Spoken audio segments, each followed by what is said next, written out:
4. Bedding and bedding materials. Prior to placing pipe in a trench, the trench shall have been excavated to the proper depth as required in subarticle 3a, excavation. Approved materials shall be smoothly worked by hand across the entire width of the trench bottom to provide a supporting bedding for the pipe. The bedding material for ductile iron pipe in the nominal diameters of 6, 8, and 12 inches shall be well-graded gravels having a minimum thickness of 4 inches and conforming to the gradation requirements contained in Section 2 Quetzales. 1. Bedding and initial backfill for water mains. Where unstable materials and laying conditions as defined in Section 3a. 6. Unstable conditions at grade, are encountered at the pipe bearing level, the unsuitable materials shall be removed and replaced to a minimum thickness of 6 inches for all nominal diameters of ductile iron pipe with a gravel subgrade filler conforming to the gradation requirements contained in Section 2Q.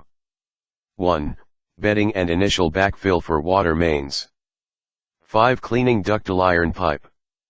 All lumps, blisters, and excess coal tar coating shall be removed from the ends of ductile iron pipe fittings. The outside of the spigot and the inside of the bell shall be wire brushed and wiped clean, dry, and free from oil and grease before the pipe is laid. The interior of the pipe shall be blown clean with compressed air or swabbed out clean and dry as directed. Immediately prior to placing any pipe in the trench, the interior shall be cleaned by an approved brush or swab or with compressed air to remove all dirt and foreign materials. All pipe and fittings shall be inspected by the contractor for defects while suspended above ground. 6. Lowering materials into trench. Proper implements, tools, and facilities shall be approved and used for the safe and convenient prosecution of work. All pipe, fittings, valves, and hydrants shall be carefully lowered into the trench piece by means of a derrick, ropes, or other suitable tools or equipment in such a manner as to prevent damage to water main materials and protective coatings and lining. Under no circumstances are water main materials to be dropped or dumped into the trench. 7. Installing pipe. Every precaution shall be taken to prevent foreign material from entering the pipe while it is being placed in the line. Under adverse trench conditions and as otherwise required, a heavy, tightly woven canvas bag of suitable size shall be placed over each end prior to lowering the pipe into the trench and left in place until a connection is made to the adjacent pipe. After placing a length of pipe in the trench, the jointed end shall be centered on the pipe already in place, forced into place, brought to correct line and grade, and at the joint completed in accordance with the requirements specified herein. The pipe shall be secured in place with approved backfill material tamped around it except at the bells. Pipe and fittings which do not allow a sufficient and uniform space for joints shall be rejected and shall be replaced with pipe and fittings for proper dimensions. Precautions shall be taken to prevent dirt or other foreign matter from entering the joint space. At times when pipe laying is not in progress, the open end of pipe in the trench shall be closed by a watertight plug or other means approved. Pipe in the trench which cannot temporarily be jointed shall be capped or plugged at each end to make it watertight. This provision shall apply during all periods when pipe laying is not in progress. If water enters the trench, the seal shall remain in place until the trench is completely dry.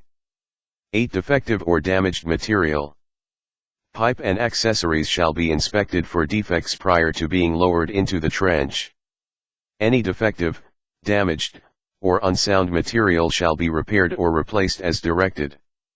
If a damaged piece of pipe is placed in the water main, the contractor shall furnish, at his expense, all labor and materials required for removing and replacing the defective pipe and restoring the street to its condition just prior to the failure of the pipe. For any damage done to the pipe after installation, the engineer may permit the damaged section to be cut from the length unless it is the opinion of the engineer that the entire length was damaged. The cost and replacement of broken pipe shall be at the expense of the contractor. 9. Salvaged and scrap materials. All waterworks material or scrap of whatever nature removed by the contractor in the course of the work shall remain the property of the engineer.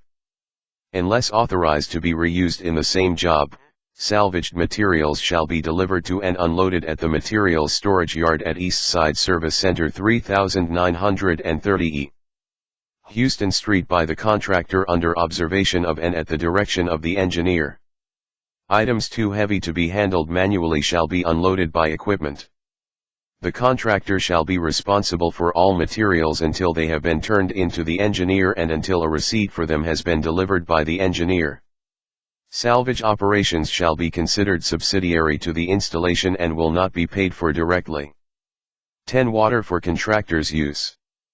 Water for flushing and testing mains, jetting trenches, and for drinking purposes shall be made available at existing facilities of the engineer. Furnish all necessary pipe, hose extensions, or transportation to the point of use. The necessary water shall be furnished without charge except that the engineer reserves the right to rescind this provision upon evidence of undue wastage or unauthorized use of water and, in lieu thereof, to provide metered service to the contractor in accordance with existing regulations. Provide a valve to be attached to the fire hydrants from which water is being drawn. The fire hydrant shall be opened full and shall remain fully opened when in use. Only the connection valve shall be operated to obtain the required water. 11. Holes at bells and collars. Bell holes of sufficient size shall be provided at each joint to permit the joints to be made properly. For mechanical type joints, the minimum clearance between the bell and natural ground shall be 6 inches in all directions. For asbestos cement pipe joints, clearance shall be sufficient to manipulate rings and collars. Bell holes for concrete steel cylinder pipe shall be of sufficient size to properly joint the pipe and place the required grout. Subject to the above provisions, the length of excavation for bell holes below grade of the trench bottom shall be kept to a minimum. 12. Deviations in line or grade. Wherever obstructions, not shown on the plans, are encountered during the progress of the work and such obstructions interfere to such an extent that an alteration on the plan is required, the engineer shall have the authority to change the plans and direct a deviation from the line and grade, or to arrange with the owners of the structures for the removal, relocation, or reconstruction of the obstruction. Any deviation from the line shall be accomplished by the use of appropriate bends unless such requirements are specifically waived. Whenever it is necessary to deflect pipe from a straight line, the deflection is as directed. In no case are the amounts shown in Table 3, maximum deflections of ductile iron pipe. For ductile iron pipe, Table 4, maximum deflections of PVC pipe. For PVC pipe, and Table 5, maximum deflections of concrete steel cylinder pipe, for concrete pipe to be exceeded. Table 3 shows maximum deflections of ductile iron pipe. Table 4 shows maximum deflections of PVC pipe. Table 5 shows maximum deflections of concrete steel cylinder pipe. 13. Cutting pipe. The cutting of pipe for inserting valves, fittings, or closure pieces shall be accomplished in a neat and workmanlike manner so as to produce a smooth end at right angles to the axis of the pipe. Where possible, pipe 20 inches in diameter and larger shall be cut by machine or by hydraulically tensioned wheel cutters. Otherwise, with approval, the pipe may be cut manually with a cold chisel or by electric arc using carbon or steel welding rods. Only qualified and experienced workmen shall be used, and under no circumstances is a workman not equipped with proper safety goggles and helmet permitted to engage in this work. All cuts made on ductile iron pipe shall be done with a torch or power saw. The cuts shall be made at right angles to the pipe axis and shall be smooth. The edges of the cut shall be finished smoothly with a hand or machine tool to remove all rough edges. The outside edge of pipe shall be finished with a small taper at an angle of about 30 degrees. Plastic pipe shall be field cut using a power saw with a steel blade or abrasive disc depending on the size of the pipe. If a bevel is needed after field cutting, it should be in accordance with Unibel recommendations. 14. Coating and wrapping underground pipe. A. Steel pipe. Exterior surfaces of all new pipe and appurtenances installed shall be thoroughly cleaned to bare metal by high-speed wire brushing, scraping, or other suitable methods approved by the engineer, given a single coat of industrial grade, rust-inhibitive primer, and 2 finish coats of aluminum paint. Exterior surfaces of all steel pipe, bends, and specials which are to be installed in open trench shall be thoroughly cleaned to bare metal by high-speed wire brushing, scraping, or other suitable methods approved by the engineer, given a single coat of rust-inhibitive primer, and wrapped with polyvinyl tape in accordance with AWWAC 203-91, Protective Coatings for Steel Water Pipelines, Appendix C.